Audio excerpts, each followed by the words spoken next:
আজকের এই খাবারগুলো খুবই সুস্বাদু হয়েছে, তাই না? হ্যাঁ, ঠিক বলেছে। বিশেষ করে এই মাছের তরকারিটা দারুণ। আপনাদের জন্য আরো কিছু লাগবে? না ধন্যবাদ, সব ঠিক আছে। কিন্তু হঠাৎই রেস্টুরেন্টে ঘটে গেল অনভিপ্রেত কিছু। মহিলাদের খাবার টেবিল ঘিরে একটি উড়ন্ত তেলাপোকা তাদের উত্ত্যক্ত করতে লাগল। তারা ভয়ে আঁতকে উঠে চিৎকার চেঁচামেচি করতে শুরু করলেন।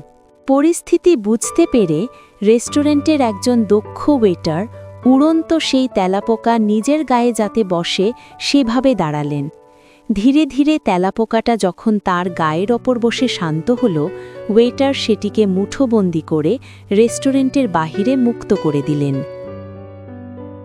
আমি কফি খেতে খেতে নিজেকে প্রশ্ন করছিলাম, ওই মহিলারা কি অতিরিক্ত প্রতিক্রিয়া দেখালেন না?